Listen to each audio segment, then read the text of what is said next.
Assalamualaikum warahmatullahi wabarakatuh. Salam demokrasi.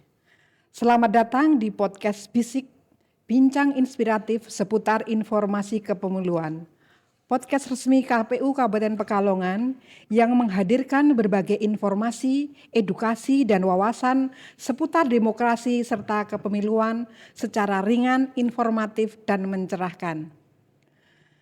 Teman pemilih, demokrasi yang berkualitas bukan hanya diukur dari suksesnya pelaksanaan pemilu, tetapi juga dari sejauh mana seluruh warga negara memperoleh kesempatan yang setara untuk berpartisipasi dalam proses politik. Salah satu isu yang terus menjadi perhatian adalah keterwakilan perempuan dalam lembaga legislatif. Belum lama ini, perhatian publik kembali tertuju pada Putusan Mahkamah Konstitusi nomor 128/PUU-24 Romawi/2026 yang berkaitan dengan kebijakan afirmasi bagi perempuan dalam pencalonan anggota legislatif. Putusan tersebut memunculkan berbagai diskusi, mulai dari pentingnya menjaga kuota keterwakilan perempuan hingga bagaimana memastikan bahwa keterwakilan tersebut benar-benar melahirkan kualitas kepemimpinan dan kebijakan yang berpihak pada kepentingan masyarakat.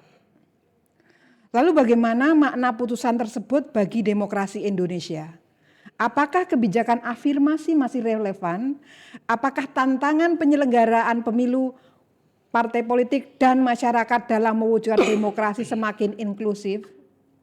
Untuk membahasnya secara lebih mendalam terkait permasalahan tersebut dengan tema kuota atau kualitas menakar masa depan keterwakilan perempuan pasca putusan MK, telah hadir bersama kita Bapak Fathuddin, Ketua Divisi Hukum dan Pengawasan KPU Kabupaten Pekalongan.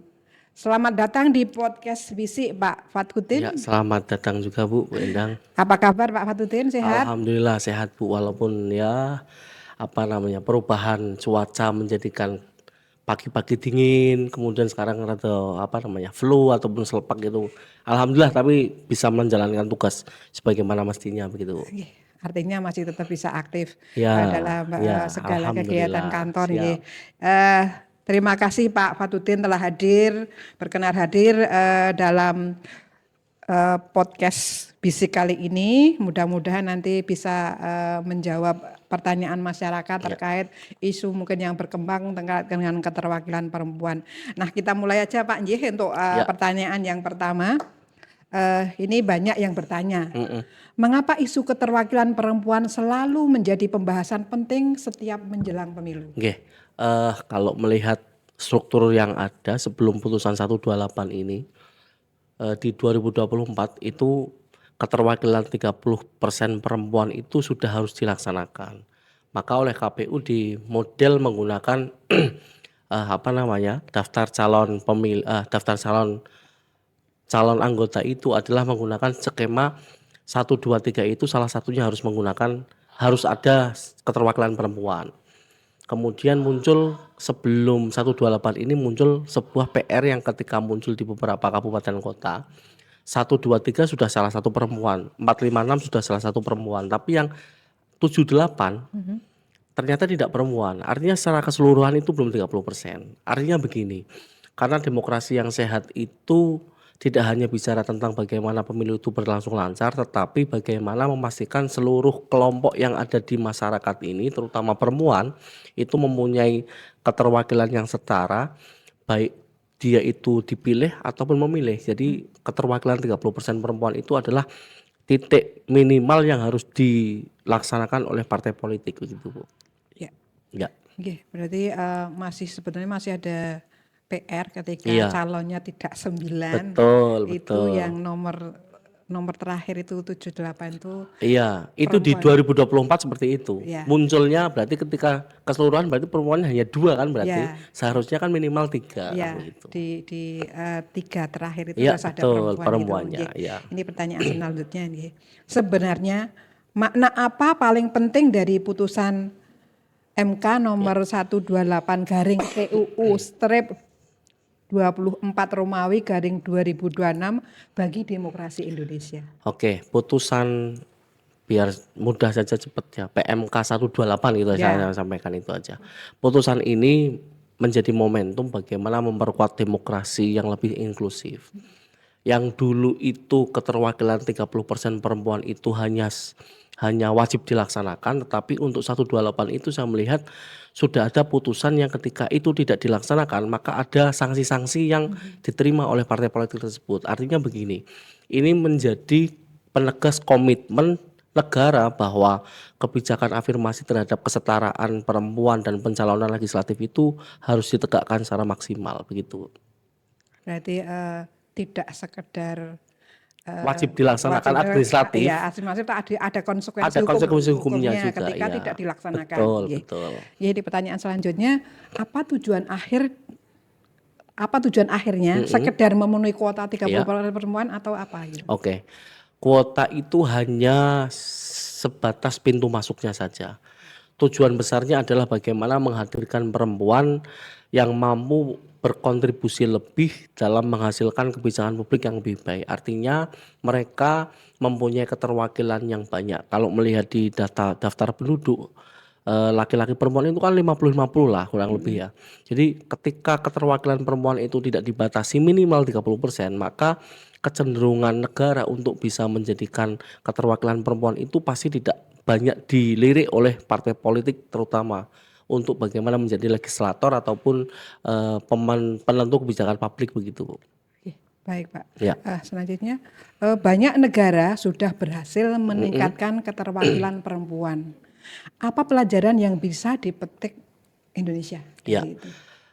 Negara yang berhasil itu tidak hanya membuat aturan, tetapi bagaimana mereka membangun sistem kaderisasi yang baik, kemudian penempatan calon ataupun distribusi kader yang baik, dan yang terakhir adalah bagaimana komitmen partai politik agar bisa mengaspirasi dan mengafirmasi keterwakilan perempuan dan orang-orang yang mungkin dianggap minoritas dan sebagainya, agar mereka itu bisa melaksanakan tidak hanya aturannya ada, tetapi mereka juga bisa berkecimpung di dalam itu, begitu kira-kira.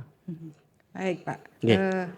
Selanjutnya, mengapa Argentina sering dijadikan contoh dalam pembahasan keterwakilan perempuan? Yeah. Sebetulnya ada apa dengan Argentina ini? Ini masih kenapa Argentina? Nah, ternyata kalau berbicara tentang bola ini kan Argentina masuk di semifinal ya Bu ya. Nanti lawan Inggris lah, nanti ditonton di TVRI kan begitu. Argentina ini menjadi kiblat ataupun contoh karena Argentina itu tidak hanya mengatur jumlah calon perempuan, tetapi juga memastikan bahwa mereka itu ditempatkan pada posisi yang memiliki peluang besar untuk terpilih. Jadi Indonesia mengacu pada Argentina karena sama-sama ingin menjadikan perempuan ini bukan hanya komoditas politik, tetapi bagaimana mereka mempunyai posisi yang bagus untuk menjadikan politik ini yang bersangkutan itu bisa dipilih. Itu gambarannya seperti itu. Artinya apakah Indonesia itu mencontoh Argentina? Iya, kalau melihat dari beberapa kasuistik yang terjadi itu memang paling dekat untuk keterwakilan 30% perempuan itu kan Argentina. Kalau melihat situasi politik dan sebagainya, dan alhamdulillah ketika saya melihat di beberapa hasil penelitian, kita itu tiap pemilu itu semakin naik untuk keterwakilan perempuan. Di 2024 sendiri ada 22%. Jadi ya lumayan semakin membaik terkait dengan afirmasi keterwakilan perempuan di pemilu tiap kegiatan pemilu. Berarti semakin ke sini afirmasinya untuk keterwakilan perempuan semakin tinggi, baik, semakin pemilu ke sini. Selanjutnya, apakah setelah adanya putusan ini, apa tantangan terbesar bagi KPU sebagai penyelenggara pemilu? Yang pertama, KPU itu harus memastikan seluruh tahapan pencalonan itu berjalan sesuai aturan. Kita harus menjadikan calon itu sebagai calon yang benar-benar calon, mengumpulkan syarat-syaratnya sesuai dengan aturan yang ada. Kemudian bagaimana kita menjaga prinsip keadilan, karena laki-laki perempuan itu secara hukum, kepastian hukumnya juga harus sama, dan yang terpenting adalah bagaimana kita profesionalitas untuk menjaga calon-calon ini agar sesuai dengan sesuai dengan kesetaraan di mata hukum, baik itu administratif ataupun hal-hal yang lainnya terkait dengan apa itu tugas pokok fungsi sebagai nanti menjadi seorang legislator begitu. Oke. Selama ini kan KPU memang sudah menjalankan aturan 30% perempuan. Apakah kemudian tantangan terbesar justru berada di partai politik? Ya, menurut saya ya, partai politik dan masyarakat itu mempunyai mempunyai peran sentral terkait dengan bagaimana menjadikan perempuan itu untuk bisa mau terjun di politik.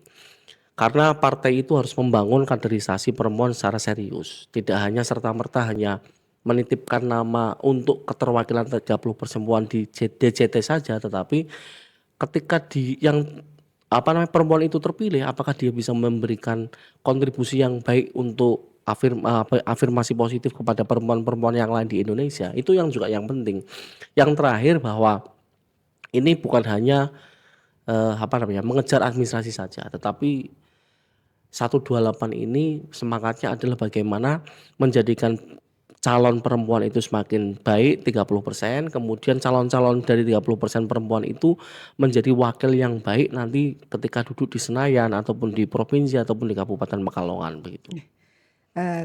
Baik, selama ini memang dalam tanda kutip kita itu hanya menyadari bahwa mereka itu hanya sekedar mencukupi Syarat administrasi saja ya. Sementara pada saat pemilihan itu tetap saja yang jadi perempuannya tidak sampai 30%. Ya, betul. Nah, dari sisi masyarakat apa yang perlu dirubah mindsetnya biar nanti perempuan ini juga terpilihnya juga 30% gitu. Ya.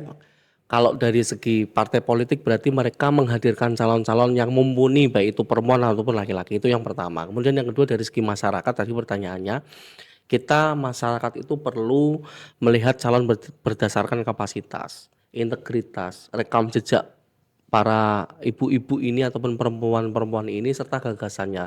Ketika kita melihat di beberapa kasuistik di DPR RI misalkan, sekarang banyak yang muncul itu justru perempuan-perempuan yang banyak berbicara di rapat-rapat paripurna dan sebagainya. Kemudian bukan hanya berdasarkan masyarakat itu tidak hanya mendasarkan bahwa orang pintar itu, orang yang baik itu hanya laki-laki misalkan.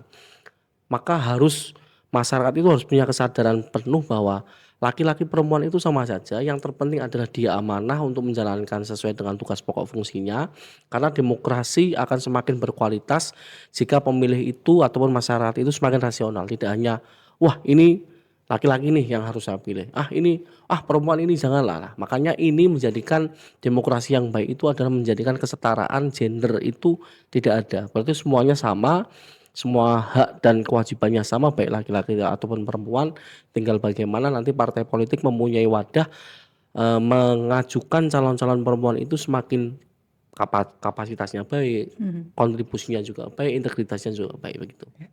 Ya, terkait dengan apa yang Bapak jelaskan tadi, ada pertanyaan lanjutan. Terus apa bedanya representatif deskriptif dan representatif substantif? Deskriptif itu berarti perempuan itu hadir secara jumlah, berarti 30%-nya itu jumlahnya 30% terpenuhi.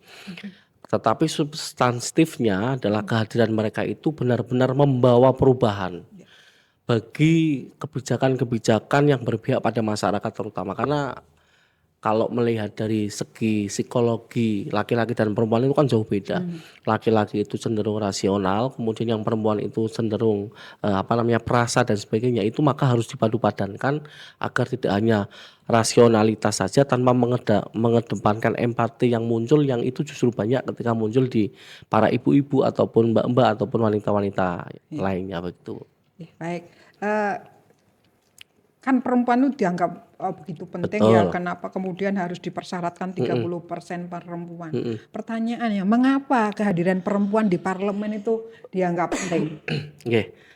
Karena kebijakan yang terkait dengan perlindungan perempuan, anak, kemudian kesehatan ibu, kesempatan kerja hingga pencegahan kekerasan seksual itu lebih mudah diperjuangkan ketika perempuan itu terlibat langsung karena mereka itu sebagai subjek yang melaksanakan itu dan mereka tahu betul bagaimana rasanya ketika perlindungan kepada perempuan anak, kemudian kesehatan ibu itu juga tidak tidak diberikan secara maksimal oleh negara. Juga mereka itu perempuan itu juga harus terlibat dalam proses legislasi tersebut karena mengingat yang pertama bahwa perempuan itu sebagai subjek yang merasakan itu semua. Kemudian yang kedua, ibu ataupun wanita itu adalah sumber sumber keturunan ataupun sumber eh, generasi yang nanti akan dilahirkan. Jadi ketika perempuan itu menjadi legislator, kemudian dia itu mempunyai kebijakan terkait dengan pelindungan hukum wanita dan anak dan perempuan, maka sebetulnya dia itu sedang memperjuangkan generasi-generasi yang akan datang kan begitu. Ya, baik. Artinya memang perempuan di parlemen itu Ya, akan membawa suara perempuan gitu ya. ya, Jadi membawa suara membawa perempuan. perempuan yang selama ini mungkin karena terlalu sedikit perempuan sehingga suara Ya, mereka tidak ada ya, gitu ya. betul. Terlalu sedikit sehingga mereka yang membawa suara perempuan mewakili perempuan Indonesia gitu nggih. Ini pertanyaan selanjutnya. Data menunjukkan bahwa keterwakilan perempuan di DPR terus meningkat. Apakah itu sudah cukup? Ya, kalau dilihat dari segi perkembangannya, kenaikannya ya lumayan cukup, tetapi ini menjadi perkembangan yang positif. Tetapi peningkatan jumlahnya itu harus diikuti dengan peningkatan kualitas partisipasi agar manfaatnya itu benar-benar dirasakan oleh masyarakat. Artinya ketika 30% itu hanya syarat administratif saja, tanpa melibatkan nanti dia itu menjadi seseorang calon yang kompatibel, yang kapabel, yang kemudian integritas, maka itu nanti dalam tanda kutip akan menjadi muspro saja kan begitu Bu ya. Jadi terkait dengan ini keterwakilan perempuan di setiap pemilih itu alhamdulillah meningkat. Yang tahun 2024 itu sudah 22% dan mudah-mudahan di tahun-tahun selanjutnya juga tidak hanya peningkatan jumlahnya secara kuantitas saja, tetapi dibarengi dengan kualitas perempuan yang terpilih itu bisa mewakili keterwakilan perempuan di se-Indonesia kan begitu. Baik, keputusan MK nomor 128 itu tentunya diharapkan punya implikasi di pemilu yang akan datang tentunya ya. Nah, menurut Bapak, apakah pemilu 2029 ini akan menjadi titik balik pemilu inklusif? Iya, yang pertama itu sangat mungkin jika semua pihak mulai dari masyarakat mempunyai pemahaman bagaimana keterwakilan perempuan itu sangat prinsipal. Kemudian yang kedua bagaimana partai politik itu menjaring tokoh-tokoh wanita yang luar biasa untuk menjadi calon legislator. Kemudian yang ketiga bagaimana penyelenggara pemilu termasuk KPU itu bisa menjaga mempersiapkan dan juga mensosialisasikan bahwa keterwakilan itu sangat penting loh kan perempuan itu.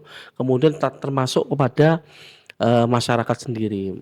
Mereka harus memiliki komitmen yang sama bagaimana membangun demokrasi yang inklusif, kesetaraan gender, kemudian keterwakilan minimal 30% perempuan untuk menjadi calon yang akan menjadi keterwakilan perempuan di legislator nanti. Artinya Pak Fadudin optimis ya Iya, bahwa insya Allah saya kira pasti akan naik lah begitu ya. Akan naik dan tentunya keputusan MK ini punya implikasi yang luar biasa di pemilu 2029. Apa pesan Pak Fadudin nih bagi perempuan yang masih ragu untuk terjun ke dunia politik tentunya untuk pemilu yang akan datang? Ya, yang pertama bahwa politik itu adalah ladang pengabdian. Jadi tidak hanya harus dipikirkan bahwa politik itu dalam tanda kutip selalu kotor, tetapi politik itu bagaimana membawa ataupun membangun negara ini lebih baik lagi. Kemudian yang kedua, jangan ragu untuk mengambil peran karena suara perempuan itu juga menentukan arah pembangunan bangsa. Tidak hanya laki-laki, jadi kita harus punya pemikiran yang sama bahwa perempuan itu juga sangat dibutuhkan untuk mencapai ataupun membuat kebijakan-kebijakan yang itu sifatnya inklusif, keterwakilan perempuannya juga maksimal karena bahwa mereka itu adalah orang-orang yang hebat untuk bagaimana melahirkan generasi-generasi yang selanjutnya. Baik, Pak. Ya, Kalau kemudian ini perempuan sudah kita dorong untuk terjun ke dunia politik, tentunya mereka butuh wadah. Nah, ya, kemudian kalau boleh memberi satu pesan kepada partai politik, apa yang ingin Bapak sampaikan terkait dengan ini tadi tentunya ya. perempuan Yang ini. pertama, kita jangan ataupun partai politik itu jangan hanya mencari kader perempuan menjelang pendaftaran saja, tetapi mulai dari sekarang mereka harus mempunyai mempunyai apa namanya, mempunyai visi misi, mempunyai tujuan bagaimana mencari kader perempuan untuk bisa menjadi calon-calon wakil keterwakilan di nanti 2029 nanti. Kemudian yang kedua, bangun kaderisasi sejak dini mulai dari sekarang agar lahir pemimpin perempuan yang siap bersaing. Jadi terkait misalkan ada sebuah kaidah yang menyampaikan pemimpin kok perempuan, legislator kok perempuan, itu sudah tidak zamannya lagi karena itu dulu itu sampai dianggap bahwa ini adalah apa namanya penistaan agama dan sebagainya. Jadi apa namanya persepsi masyarakat terkait dengan perempuan itu juga bisa memimpin, perempuan itu bisa apa namanya membawa perubahan, perempuan itu bisa melahirkan generasi-generasi yang baik, itu harus mulai dipupuk mulai dari sekarang. Ya, terima kasih. Tadi Pak Fatudin sudah menyampaikan pesan terhadap perempuan untuk tidak ragu Ya, untuk terjun dunia politik, kemudian menyampaikan pesan kepada partai politik untuk tidak merekrut perempuan itu saat mepet gitu hanya ya. mepet. Ya, Nah, mepet dia menjelang hari pendaftaran lah ya. pendaftaran. Biasanya menjelang pendaftaran Ya, karena untuk memenuhi kota perempuan itu. Nah, ini terakhir Pak. ya, Jadi pertanyaan dalam satu kalimat Pak, bagaimana ya. Bapak melihat masa depan demokrasi Indonesia pasca putusan Oke. MK 128 ini? Oke, saya kira putusan MK ini adalah bukanlah garis akhir, tetapi adalah titik awal bagaimana negara itu hadir untuk membuktikan keterwakilan perempuan itu dapat melahirkan demokrasi yang lebih adil, inklusif, dan benar-benar menghadirkan kebijakan yang berpihak kepada seluruh rakyat Indonesia. Jadi bukan titik apa namanya titik akhir, tapi itu adalah justru titik mula untuk melahirkan generasi-generasi yang hebat di masa yang akan datang. Keterwakilan perempuan itu bisa melahirkan demokrasi yang lebih adil, inklusif, juga bisa apa namanya membersamai kebijakan-kebijakan kepada seluruh rakyat Indonesia. Itu bukan hanya memenuhi angka, tetapi memastikan setiap perempuan itu memiliki ruang yang setara untuk kontribusi dalam berdemokrasi di Indonesia. Baik Ya. Pak. Teman pemilih, dari perbincangan kita hari ini dapat disimpulkan bahwa putusan Mahkamah Konstitusi nomor 128 2026 bukan sekedar membahas angka keterwakilan perempuan dalam daftar calon legislatif, tetapi juga menjadi pengingat bahwa demokrasi yang berkualitas membutuhkan partisipasi yang setara bagi seluruh warga negara. Kebijakan afirmasi tetap memiliki peran penting sebagai instrumen untuk membuka ruang partisipasi perempuan. Namun, keberhasilannya tidak hanya ditentukan oleh terpenuhinya kuota, melainkan juga oleh kualitas kaderisasi, kapasitas calon, komitmen partai politik, serta dukungan masyarakat yang memilih berdasarkan integritas, kompetensi, dan gagasan. Sebagai penyelenggara pemilu, KPU berkewajiban melaksanakan seluruh tahapan sesuai dengan peraturan perundang-undangan secara profesional, berintegritas, dan memberikan kepastian hukum kepada seluruh peserta pemilu. Sementara itu, partai politik memiliki tanggung jawab membangun kaderisasi perempuan secara berkelanjutan sehingga semakin banyak perempuan yang siap menjadi pemimpin dan mewakili aspirasi masyarakat.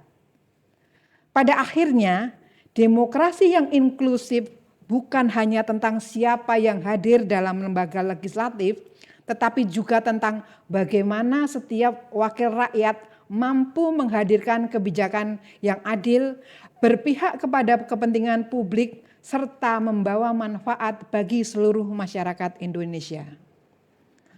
Terima kasih Pak Fatudin yang telah Sama-sama, Bu. hadir memberikan penjelasan dan wawasan yang sangat bermanfaat mengenai pentingnya keterwakilan perempuan dalam demokrasi Indonesia, khususnya setelah putusan Mahkamah Konstitusi nomor 128. Semoga perbincangan hari ini memberikan pemahaman bahwa demokrasi yang kuat tidak hanya dibangun melalui pemilu yang jujur dan adil, tetapi juga melalui kesempatan yang setara bagi setiap warga negara untuk berpartisipasi dalam proses politik dan pengambilan keputusan.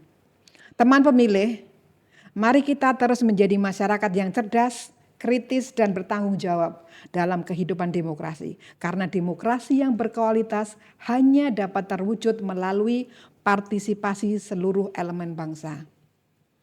Baiklah teman pemilih, sampai di sini dulu episode kita kali ini.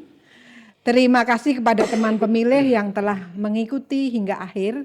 Jangan lupa untuk terus ikuti episode-episode berikutnya di podcast Bisik, bincang inspiratif seputar informasi kepemiluan, karena akan ada banyak tema menarik seputar demokrasi dan kepemiluan yang tentunya edukatif, transparan, dan inspiratif. Saya Endang, pamit undur diri. Sampai jumpa di episode selanjutnya. Podcast Bisik menginspirasi dan mendidik untuk demokrasi yang lebih baik. Wassalamualaikum warahmatullahi wabarakatuh. Waalaikumsalam warahmatullahi wabarakatuh.